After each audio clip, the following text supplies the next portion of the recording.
Hello everyone, good morning. This is Alka. I'm back again for today's news analysis. So start करने से पहले recently just before starting live, I was just going through a news जो बात कर रही है the recently use of drone and AI.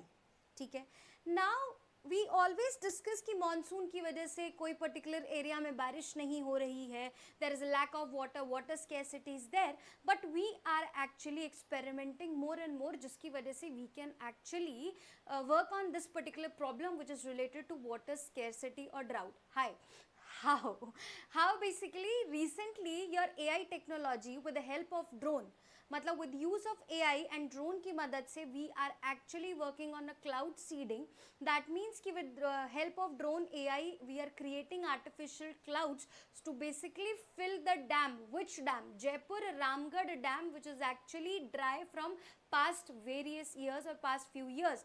Now this is also kind of a very positive news कि भैया we are now using technology for artificial rainfall. हालांकि we use technology for artificial rainfall, silver iodide via cloud seeding process, but now one of the first time we are using drones for this particular kind of a rainfall which will start in the end of July.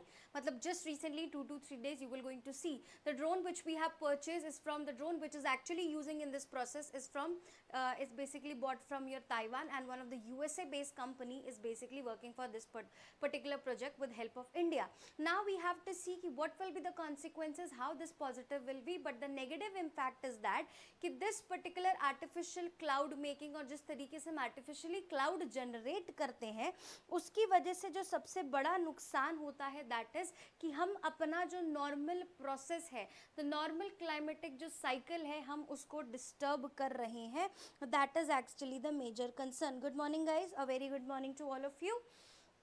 So this is one of the positive news. Now starting with, you can see a lot of seafood or like sea creatures which are present here. So we are actually going to start with India's seafood industry or India ka what is the status of seafood industry, because recently India and UK have signed an agreement related to seafood. When we talk about seafood, on an average 30 million Indian people are directly or indirectly they are dependent on fishery sector.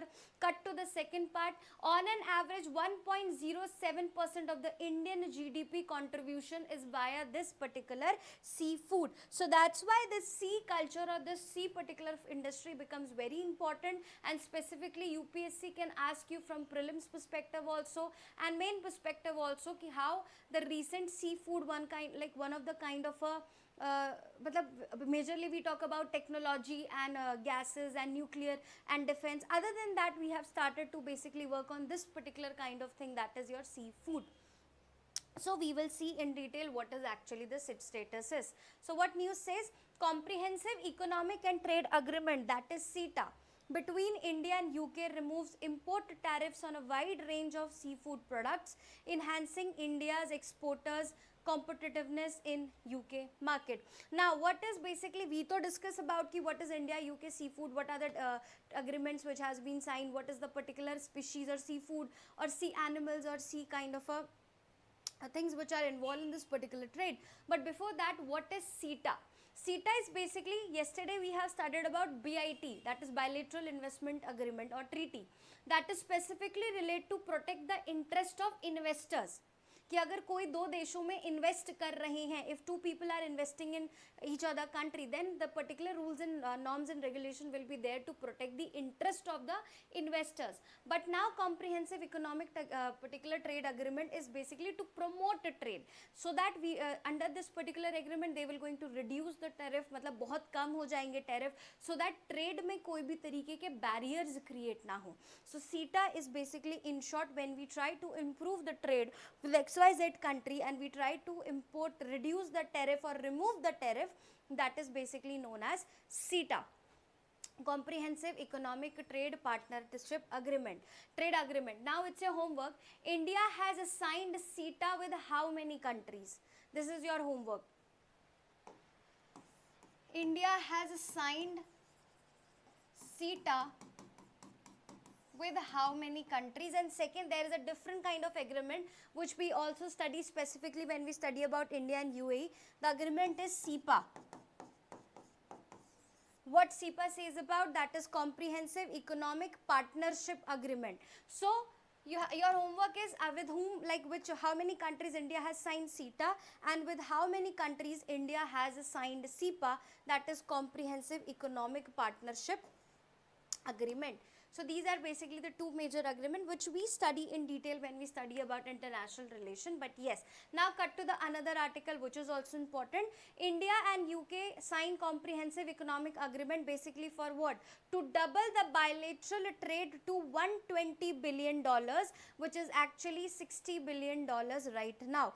So actually by 2030 both the countries has made a roadmap, or basically make an initiative to double their particular income, to double their trade, double their trade between two countries, that is to $120 billion and from your $60 billion. And there is one more initiative which has been taken recently, is your roadmap to Vision 2035. Recently, India and UK also signed an agreement, or made an particularly agreement related to roadmap to Vision 35. So by 2035, both the countries are planning to improve their relationship. Either it is trade perspective, either it is from economy, social, cultural, seafood, from every point of view they want to basically improve their trade and relationship by 2035 under a plan that is known as India-UK Roadmap to Vision 2035. And specifically the another target they have made, they want to double the particular trade by under CETA by 2030. Now, what are the Indian major key seafoods which is actually exported to UK? That is also important. Currently we are actually, what are the particular include, that is venomous shrimp, frozen squid, lobsters, frozen pomfret and black tiger shrimp. These are the major particular seafood which we are exporting to UK. Basically the seafood culture can be seen like North India mein seafood culture is there, but majority of the people, they are not fond of these kind of things. They are like, we are more to meat and chicken basically. But yes, South mein this particular different type of fish, different varieties of fish can be seen. And specifically yes, Japan and South Korea are the particular countries, and the Southeast Asian countries which are also eating these particular fishes and shrimp very raw. So as compared to in Indian perspective, north to south, south is majorly which is involved in these kind of fishery and seafood, but north mein the craze is there but quite less. Then here you can see Bengal, which is also cut to next to bordering your particular Bay of Bengal, that is ocean. That's why the ocean regions, they have a more kind of a fishery culture can be seen in their eating habits. So from here it is important, what are the key seafoods export to the UK? That is your venomous shrimp, frozen squid, lobsters, frozen pomfret and black tiger shrimp. UPSC might ask you, bhaiya kya hai? Earlier there were some tariffs, but now we have reduced the tariff from 0 to there was 21% of tariff which was there earlier on the particular trade between these two, but now tariff is 0%. That means kisi bhi tarike ka tariff or extra charges or taxes is not imposed, which will going to boost this particular trade of India with them. Now India is ready to compete with all the major players which are involved in the seafood market, that is your Vietnam and Singapore. So Vietnam and Singapore are one of the major players which is exporting seafood worldwide. Now we are ready to compete with them because UK has reduced the particular, zero the particular tariffs on the export of the particular seafood, which will going to enhance and which will going to help our economy internationally also, and national level pe bhi the people who are actually the big players of seafood export, they will going to get a very good benefit from here. So now we will going to compete these particular players which are present in the market. Now let us see in brief about India seafood industry. So if we talk about India seafood industry, we are the third largest fish and aquaculture producing country, and we have different initiatives basically to promote this particular fishery culture. Is also that fish production or fish related particular production or agriculture is known as aquaculture. So India is also promoting aquaculture by different initiative. We have discussed about that also, Pradhan Mantri Matsya Sampada Yojana. Then we have aquaculture initiative and plans. We have blue economy blue ocean economy plan, under which we are trying to not only promote fishery, but we are also trying to promote the tourism, because south culture is also the south Indian countries are also rich in various coastal places, oceans, and basically various beaches can be seen. That's why under blue economy initiative we are not only focusing on fishery, but we are also focusing on the other thing, that is tourism. But here, yes, we are the third largest fishery and aquaculture producing country, contributing approx 30 million people of our people directly, indirectly are dependent on this sector. This particular fishery sector is contributing on an average 1.07% of in our GDP. So the GDP contribution of a particular sector is 1.07%. You can add these some extra factors if you are writing. And India total seafood export has reached to 7.38 billion, amounting 1.78 million metric tons. So we have seen an increase in this, and out of which frozen shrimp hote hain, that are the top exporters. If any of the question is asked in prelims from your this area that is related to India seafood industry, they can ask you ki bhaiya, let's say they can ask you ki squids are the major exporters from India. Answer is no. Which is the particular major exporter from India? The answer is frozen shrimps remain the top export, accounting 66% of the earning with $4.88 billion. That means कि जो सबसे ज़्यादा हम लोग export कर रहे हैं, the particular seafood we are exporting at the various higher or on the largest scale, that is your shrimp. And that's why UPSC, if asking you statement कि भैया this is particular state which is involved, then answer which particular seafood is involved, then it is shrimp. Now which are the major producing states? Andhra Pradesh, Gujarat, Karnataka, Kerala, Maharashtra, Odisha, Tamil Nadu and West Bengal. They are contributing approx 8% of the global fish production. So we are contributing on an average 8% of the global fish production, out of which the states which are prominent in this is Andhra Pradesh, Gujarat, Karnataka, Kerala, Maharashtra, Odisha, Tamil Nadu and West Bengal. So these are all these particular facts are very important from prelims perspective also and mains perspective also, and this is very important. Please remember this statement अगर UPSC पूछती है, so these particular statement अगर यहाँ पे घुमाती है, तो it is easy for you to not repeat any kind of mistakes. Now, India is currently not exporting to minimum number of countries. India is currently exporting seafood to 132 countries, and one of the major top 5 destinations of India seafood exports are USA, China, Japan, Vietnam and Thailand. This is very important कि the top 5 destinations where India is basically sending seafood or exporting seafood is your USA, China, Japan, Vietnam and Thailand.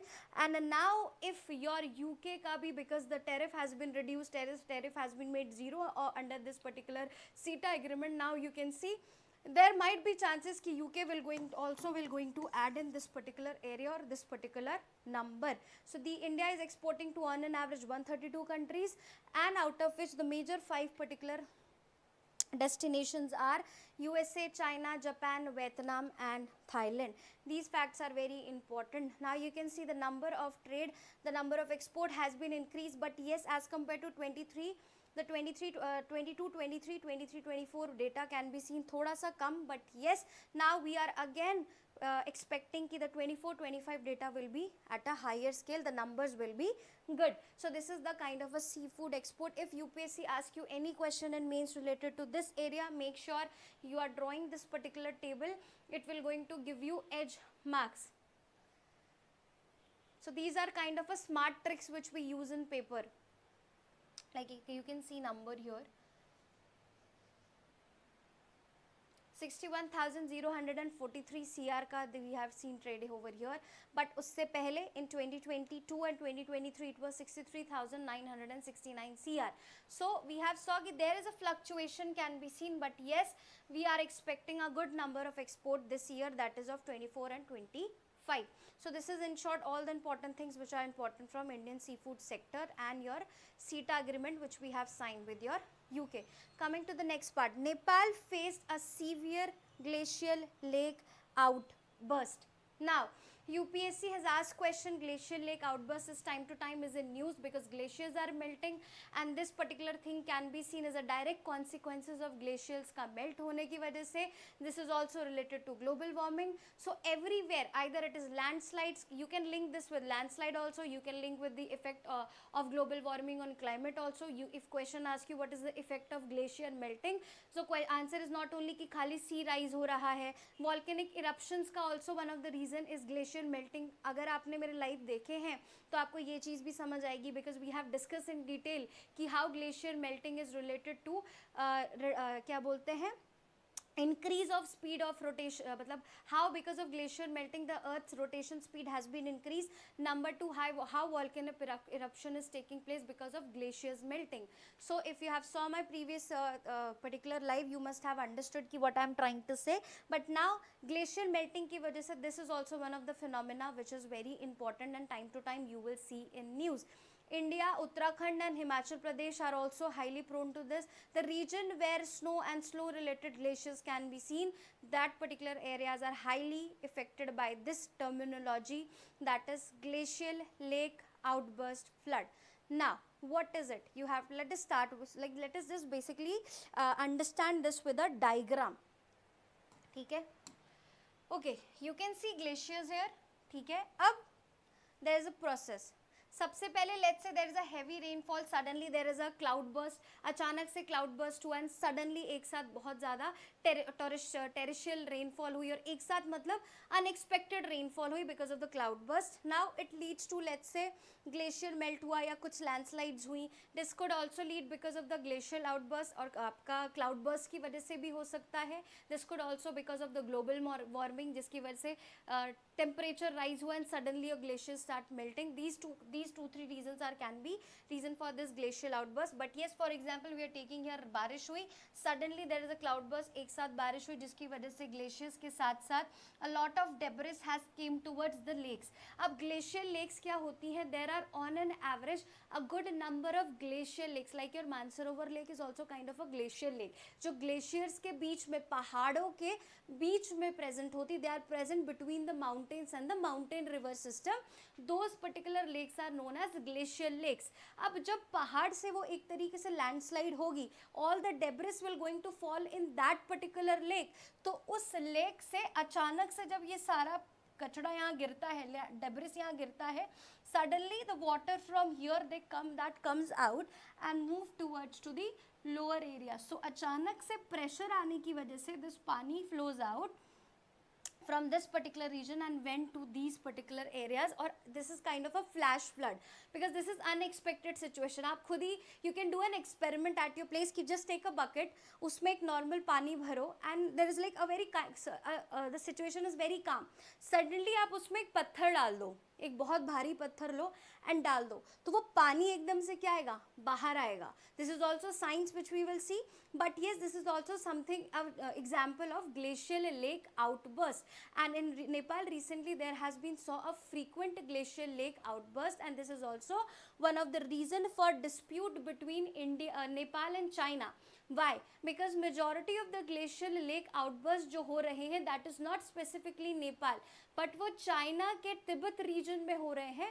From there water is flowing to in the Nepal region, क्योंकि तिब्बत ऊपर है, नीचे is your basically Nepal. So Nepal has basically said to your because very aggressively they have said to China कि what is this, you're not even informing us कि there is a situation इस तरीके से arise हुई है. But the problem is that it is not easy to detect these glacial lake outbursts because they are actually dependent on the phenomena that is cloud burst also. और अचानक से बोलते ना, आपने सुना होगा उत्तराखंड में बादल फटा. सो पहले मुझे लगता था कि कोई एक स्पेसिफिक एकदम से कुछ बलून टाइप होता है वो फट जाता है. स्पेसिफिकली इट्स नॉट बादल फटा, इट्स लाइक सडनली इतनी हैवी रेनफॉल होती है कि पूरी तरीके से उस टेरेन, उस जोग्राफी पे बहुत ज़्यादा इम्पैक्ट पड़ता है. So cloud burst are unpredictable because of which these glacial lake outburst are also not easy to predict. This is also one of the reason कि क्यों आप इस चीज़ को प्रिडिक्ट नहीं कर सकते and why there is a conflict. Now, what are the glacial lake outbursts? Now you can easily understand. It is a sudden catastrophic release of water from glaciers formed lake often dammed by ice, debris or bedrock. They produce extreme peak discharge far exceeding normal flood level and can trigger destructive debris flow due to their high erosion and transport power. So you can see कि sudden एकदम से discharge हुआ, it can be debris, it can be ice, it can be bedrocks. If this suddenly discharge in water and जिसकी वजह से this particular glacial lakes which are present between the mountains, एकदम से when water flows out, this particular leads to a flash flood in these particular regions. And that's why majority of the Uttarakhand and Himachal Pradesh area are basically prone to these kind of cloudburst and glacial lake outburst. So now you get one more important key point कि किस तरीके से what are the causes and what are the basically effects of sudden flash floods in your basically mountain. So you have to make glacial lake outburst as a heading for your answer. Now what are the causes? Ice and slow avalanches. If there is sudden ice or slow avalanches or kind of a thing can be seen in particular Himalayan areas. Sudden fall of ice flow into glacial lake increase the water volume and pressure.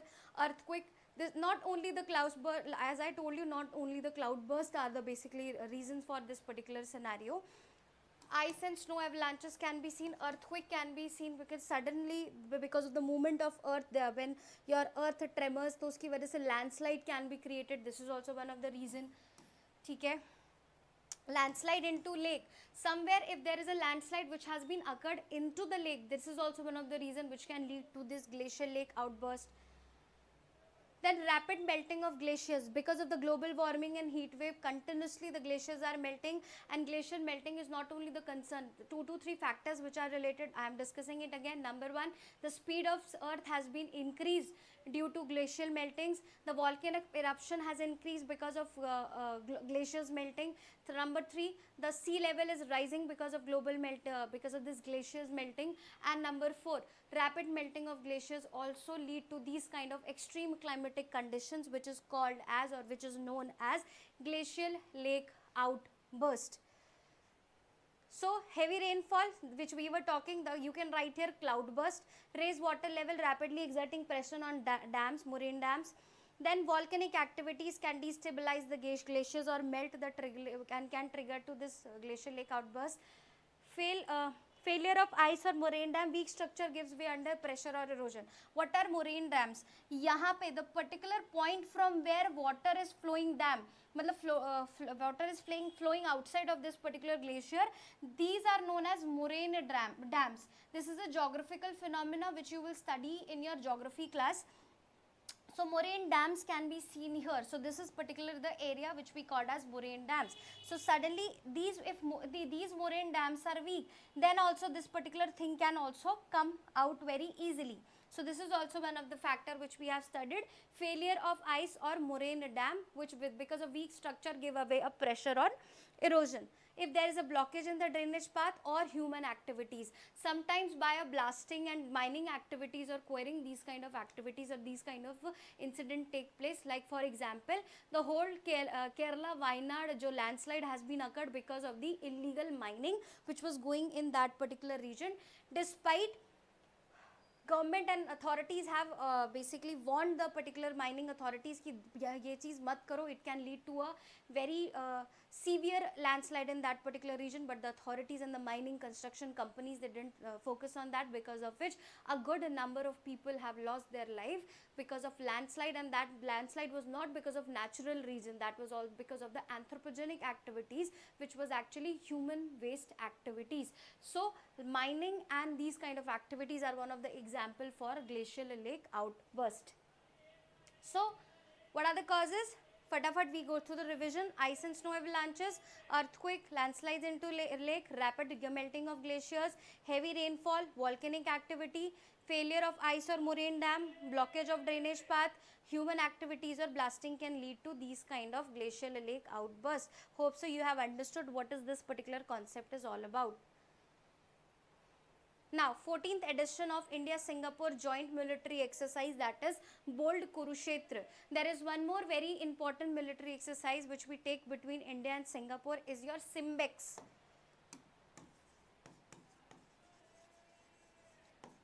So you, like when we study IR, international relation, we also study what are the different kind of military exercises which we are conducting between two particular countries. So Singapore के साथ currently we have particularly done an exercise which is known as Bold Kurukshetra exercise 2025, but Simbex is also one of the exercise which we do with your Singapore.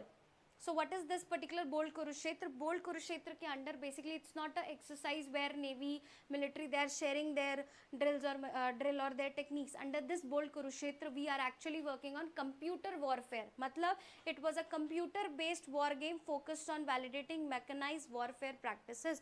That means how we can use technology to counter these warfare or these kind of warfare situation if arises. So Bold Kurukshetra is not related to Navy ka basically normal drilling or normal sharing of techniques and techniques and the kind of practices which they practice during your military or warlike situation, but this is something which is related to computer based war game. So if they ask you ki recently Bold Kurukshetra has been seen in news related to your navy or related to a military exercise drilling or showcase of their क्या बोलते हैं weapons, so answer is no, it is related to computer based war game focused on validating mechanized war game procedure.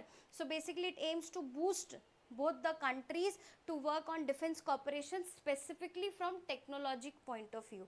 Now this is something clips of the particular exercise which has been conducted in your Jodhpur. So it has been done in Jodhpur, Rajasthan, Bold Kurukshetra joint military exercise. Now this is one of the most important article which you will going to study today, and this is equally going to matlab yesterday we have discussed everything about Raja Chola and how the Chola dynasty was, what was basically the different expedition where till where they have captured the dynasty, what was Gangaikonda Chola, the temple which has inaugurated, which has basically visited by a prime minister. But again this thing is in news because prime minister has talked about its democracy and its election system. So from here the election system of this particular thing is very important from polity, history and governance point of view, how we will going to discuss in detail now.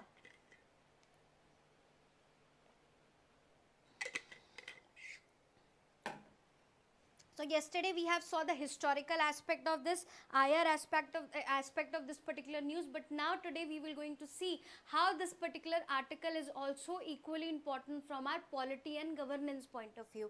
So Prime Minister here, while celebrating the 1000th birth anniversary of Rajendra Chola, he has also talked about the construction, the temple construction, but yes, he also talked about the democratic system of Raja or during this Chola dynasty. Now, we always believe that the particular this local self-governance, that means contribution or the evolution of Panchayati Raj system and your municipal system ka organized thing has been put in our constitution, that is by 73rd and 74th Constitution Amendment Act after, and P.V. Narasimhan Rao was the particularly Prime Minister. He was responsible for organizing our local self-governance, that includes your Panchayati Raj and municipalities. But it is believed that the ancient India local self-governance or village administration was very good as compared to the current scenario, and Chola dynasty is one of the important example from that particular news. Now, key features of the Chola democratic system. What are the key features? सबसे पहले villages were autonomous, that means कि villages were given their power and authority to work for them and work accordingly. That means in Chola dynasty also there was a proper election system, proper representation system, but yes, the thing is that women were not allowed in the particular village autonomy or this democratic system. But yes, this system is very important from this perspective because village autonomy was there. People of the village level were given a power and authority to decide and work for themselves. They have authority to elect the person whom they want to govern for them. So, village autonomy. Chola villagers had autonomous administrative units, especially in the fertile Kaveri Delta. Especially, villages were largely self-governing, handling their own administration, justice and resources management. That means कि वहाँ पे इतनी autonomy दी गई थी, there was a proper self governing structure थे. हमारे यहाँ पे Panchayati Raj system and municipality में there is a interference of state, that is state legislature. This is considered as one of the biggest challenge for our local self governance because time to time state interfere in their matter. So this is the challenge, but here you can see villages were largely self governing, handling their own administration, justice and resource management. This is one of the important points. If UPSC asks you to compare the modern system of democracy and the ancient Chola dynasty ka democratic system, then you can mention these particular articles which are very important. Now, local assemblies were divided into sabhas and ur. What was ur? UPSC time to time they ask ki ur, the recently term is related to what? The sabha seen related to what? The nagaram, see a particular term recently seen in news related to what? So ur is an assembly of all male adult. I am saying again and again, women's ka participation was not allowed. ठीक. So assembly of all male adult resident in non-Brahman villages. So there were villages which were divided into Brahman villages and non-Brahman villages. This is common sense which we are getting from here. So Ur is basically a kind of a system or a member. All male resident were part of the particular that Ur, but from the non-Brahman villages. So Ur is basically male persons but from the non-Brahman villages. Second is Sabha or Mahasabha, assembly of Brahmadeya villages or Brahman settlement with more complex structure. The structure was complex, but Ur was basically assembly of non-Brahman male people, and Sabha or Mahasabha was basically a settlement of Brahman people, and where majority of the Brahman adults and Brahman community people, majority ka Brahman community in scene. Third, they have also given a special representative to the people who are actually the merchant and traders. That means Chola dynasty was famous for its naval expedition and basically the trade navy ke through because Chola have basically done a trade with Southeast Asian country. They have Srivaya, they have basically captured that particular Malacca Strait region, which is one of the important region for trade, which we have discussed yesterday. So that's why Nagaram was a specific kind of a organization or particularly assembly which was specifically created for two people, that is merchants and traders. So there were three major kind of a local assembly setup which was there: Ur for the non-Brahman male, Sabha or Mahasabha for the Brahman male, and Nagaram was the town assemblies composed of merchant and traders. So this is also very, very important, these three particular things: Ur, Sabha and Nagaram. So these three particular setups were there. Then the election system or the voting ballot system was known as Kudavolai system. We also have a secret ballot voting system, and secret ballot voting system ke under we basically presidential election is done by a secret ballot voting system. So in their village level there was a ballot voting system and which was known as Kudavolai system. So if UPSC asks you ki recently Kudavolai system seen in news related to what? So Kudavolai system is related to the electoral system which was present during your Chola dynasty. So Kudavolai system, ballot voting system, is a unique electoral system where name of eligible candidates were written on palm leaf. This is also very important. Which leaf was used? So palm leaves, and placed in a pot known as kudam. So if UPSC asks you ki recently kudam term was in news related to what? So it was a pot which was used by Chola dynasty people to vote, to cast their vote, to cast the palm leaf by writing the name of the particular candidate name. So this is the basically kind of a system which they were using, Chola dynasty were using for the election purpose in the local assembly. Local assemblies. A young boy would draw leave to randomly choose members from local communities, ensured transparency and equality and opportunity. These are the terms which we study in governance. So polity perspective se they can ask you to discriminate or differentiate between the election process between two, and governance point of view you can use it an example ki how transparent of Chola dynasty election system was. We should follow that particular kind of transparency and equality thing here also. So we can use this historical perspective example in governance and polity, that can give you a plus marks in your answers. So this is the Kudavali system or ballot voting system. Kuddam pot were used, palm leaves were basically used for that. Now this is also very interesting. A proper eligibility criteria was given ki kaun se bande, who are the person who are eligible to take part in election. This is also properly written over there. Now there is a, okay, kahan likha tha, this is also very important. Uttaremur inscription, there are various inscription and manuscripts under which we get an evidence about ki kya kya us time pe dynasties pe the. For example, constitution is our inscription. If anyone in future they read our constitution, they find our constitution, then they will realize ki acha their system was like this. Same Uttaremur inscription was there, which was written at that time, which shows the data and evidences about ki how the Chola dynasty administrative system was there, how the Chola dynasty democratic system was there. So as per the Uttaremur inscription, the particular following were the criteria. Number 1, must own land.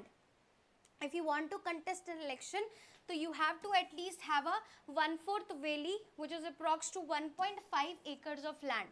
So if anyone who want to contest election of the village level, they should have a particular 1.4 valley, or that is approx 1.5 acre of land. Age somewhere between 35 to 70. In Lok Sabha we have, if anyone want to contest election in our panchayat, then it's 21. In Lok Sabha ka it's in Rajya Sabha it's 30. So we can say 35 is basically for the persons who are actually or the higher spots or higher authorities.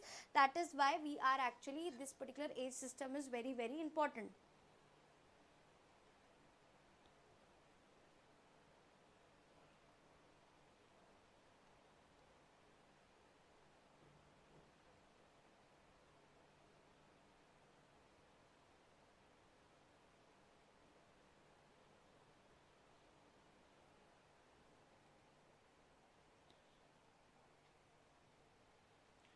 ठीक है वैसे so this is the age criteria. 35 plus is for the president and different authorities which are present there. If I want to contest election Lok Sabha, then 25, and if Rajya Sabha, then it's 30, and if I'm basically trying to contest election of local level, that is panchayat, then at this, that is 21 years old. So this is basically the kind of age which is required in current system also, and that time also, if you want to contest the election, then you should be at least 35 to 70 years of the age. Must having a good knowledge of Veda and administrative matter. So at that time education was important. Yesterday we were discussing in class related to qualification of the ministers, because there is no such educational qualifications which are present, but there was a kind of education qualification according to that system was present. If you want to contest an election, then you should have a good knowledge of Vedas and administration, only then you can contest the election. Should not be guilty of any crime or moral misconduct. If anyone is guilty of any crime or moral misconduct, then they should be punished. But in our system, our Representation of People Act says that crime karo but itna bada mat karo ki 2 saal se zyada ki saza ho. So in our system it is allowed. According to Representation of People Act, we have amended that ki anyone who have committed a crime of which the punishment is 2 years or less, then they can contest election. But if it's 2 years se zyada hoga, then he or she can't contest an election. We have a criminal procedure, we have justified that criminal thing in our system, but at that time in Chola dynasty this was not there. If anyone is found guilty of any crime or moral misconduct, then they can't basically elect the election, they can't basically contest the, I'm so sorry, election. That was very important. And should have submitted public accounts in time in if previously held office, and they have to basically submit all their public accounts. So when we compare to the our system, their system was quite better. criminals were not allowed in the election system, but here the majority, on an average, according to data, 45 to 55% of the people who are sitting in Lok Sabha and Rajya Sabha, they have a criminal background, and out of which on an average 15 to 22% of the people who are sitting in Lok Sabha and Rajya Sabha, they have charges of extreme kind of a crime, like your rape cases, extortion cases, money pay, murder cases. They are actually on the particular people who are sitting in Lok Sabha and Rajya Sabha. From Lok Sabha and Rajya Sabha, from yesterday, discussion has been started on Operation Sindhur. We will discuss about that also. If anything important comes out, then definitely we will going to discuss. But now they are the opposition party and the current party, they are discussing ki how many flights have been targeted by, or they have been crashed by Pakistanis, and you are not showing the right data. That the different debates is going on. If anything urgent comes out, if anything important from our examination point of view comes out, then definitely we will discuss about that. So these are the eligibility criteria. Disqualification ke bhi there were criteria. If anyone was drunkenness, if anyone was involved in alcohol kind of activities, if anyone was not paying tax, then uska disqualification ho sakta tha. Or if anyone is engaged in any kind of antisocial activities, then disqualification can be done.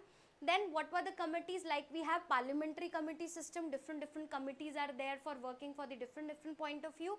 So the committees were known as varinyams or variums. There was tank committee that looks after all the tank or water related particular sources should be clean. Then there was a gold committee which was looking specifically after the gold and gold related issues. And there was Panchavaryam, which is related to committee of 5, which includes for which was working for justice. That is your Panchavaryam. ठीक. So they can ask you कि भाई Panchavaryam is a term recently seen in news related to what, or they can ask you the Varyam, the term recently seen in news related to what. So Varyam is related to Chola dynasty committee system which was there, and which was found in which particular inscription. So it is mentioned in Uttar Merur inscription which was present in that particular region, which tells about us about the Chola dynasty. That's all for today's article. Lot of important articles we have covered today, and tomorrow I am planning to cover all the places in news and all the species in news. I will try my level best to cover all the places and species in news which is actually in news from last 7 to 8 days. We will try our level best to cover maximum of the things from that particular area, so that all the aspects of current affair is covered under this particular 1 hour class or 45 to 50 minutes class. Hope so you have understood the topic. There are a lot of important current affair, yes, which are going on, but we will discuss majority of the article which is very important from examination point of view, chances of which are very high in asking our paper. And please make sure Chola dynasty is already very important. So its democratic system, is art and culture, it's basically historical aspect, everything is important from examination point of view. Make sure you are reading each and everything, make sure you are aware of every particular thing which is present around this dynasty. So let us just in detail go through. This is the particular qualification, disqualification, Koda value system. Ur, Sabha and Nagaram. Ur is related to all the non-Brahmin males. Sabha is related to Brahmin community. Nagaram was related to merchant and the traders. Village autonomy was there, but in our system still village autonomy is lack because of the states time to time interfere in the system. Then bold Kurukshetra has been taken place in Jodhpur, between your Singapore and India. There is a different military exercise which can be seen, that is your Simbex. Then we have saw the glacial lake outburst. This is one of the geographical phenomena which is basically caused by to the different reasons like ice or avalanche snow avalanches. Snow avalanches is kind of a landslide, but it's a snow landslide, then earthquake, landslides into lake, rapid melting of glaciers, heavy rainfall, volcanic activity, failure of ice or moraine dam, blockage of drainage path, human activities or blasting. This could be the causes. What are the consequences? Loss of life, loss of people, loss of livelihood, loss of employment, loss of infrastructure. These are basically the example or causes of the glacial lake outburst. Then we have saw the seafood. What are the top major destinations where we export these seafood? USA, China, Japan, Vietnam and Thailand. We basically send it to 132 countries, but these are the major producers, major destinations. India is the third largest fishery on an average with 1.07 fishery. 30 million people Indian are involved in this fishery sector or seafood sector. We accounts 8% of the global fishery, out of which these states are the prominent: Andhra Pradesh, Gujarat, Karnataka, Kerala, Maharashtra, Odisha, Tamil Nadu and West Bengal. And frozen shrimp is one of the top exporter, accounting for 66% of the earning of Indian fishery sector. Now after this we will going to compete with your two major power of this particular region, that is Vietnam and Singapore, which are one of the largest exporter of seafood in your UK. So now we will going to compete them, and this will going to help in our economy, and we have planned to improve the trade, double the trade between both the countries by $120, which is currently, so $120 billion, which is currently $60 billion, and plus this is also part of your India UK vision roadmap for 2035. So hope so you have understood all the articles which we have discussed today related to different, and then we have discussed how we are using AI, drone, that is we are mixing AI technology and drone to basically make a rainfall, work on the cloud seeding, to create an artificial cloud and to create a rainfall in the outskirts of Jaipur, that is a Ramgarh dam. So we want to fill that Ramgarh dam with the artificial rain. So this is also very important. Tomorrow in short we will discuss about what is cloud seeding, how we are creating artificial clouds, and how this thing is actually good and bad as well, because this will going to affect the natural climatic or monsoon cycle, which will have a long time effect. That's why in Dubai and UAE and the Saudi Arabia, these are the particular countries where we expect, these are the particular regions where there is a dry regions or desert like situation is there. But last year when there was a sudden kind of achanak, so there was a rainfall in Dubai and Dubai was flooded. UAE and Saudi Arab, basically Dubai ka area was flooded, and that was unexpected. At that time also it was blamed by various authorities and companies that Dubai was planning something, Dubai was actually experimenting something which has failed, which lead to this kind of sudden rain in this particular region. But majority of the environment and scientists, they said that this is a change in climate pattern. That's why it is believed that after million of years ago, because when you will go to your Rajasthan area, Thar desert, we have found fossils of whale, we have found the fossils of shark. That means there was a time when Thar desert there was an ocean. Then on Mount Everest and various mountain glaciers, in the Himalayan regions, we have found the evidences of animals which are found, or species which are found in oceans. So it is also believed that there was a time when all the Mount Everest and the different mountain ranges were under the sea. So there are different theories and technologies and theories and experiments still we are doing in this particular perspective. But it is believed that there are chances after million of years ago everything will be changed. Sahara might change into a ocean kind of a structure, and the area which is currently good lush greenery can be seen, they can turn into Thar, or kind of a desert like situation can be seen. So everything is dependent on climate change. That's why we are discussing different content, different scientists, different scholars have different views on this. But yes, we as a normal person and majority of the scientists and experimenters and geologists, they have said that this is all because of the climate change and global warming. And the particular incident which has been taken, or the phenomena which has been taken in Dubai, that is known as derecho. So it's your homework, you also have to study about derecho. What is derecho? That's all for today. We will discuss further things tomorrow. But yes, please make sure whatever the things I'm giving you as an homework, if you are regular, follow that, because we will going to link the past articles also in the current. So in future, if any article is related to glacial lake outburst, I will miss that, or I will just give you an overview.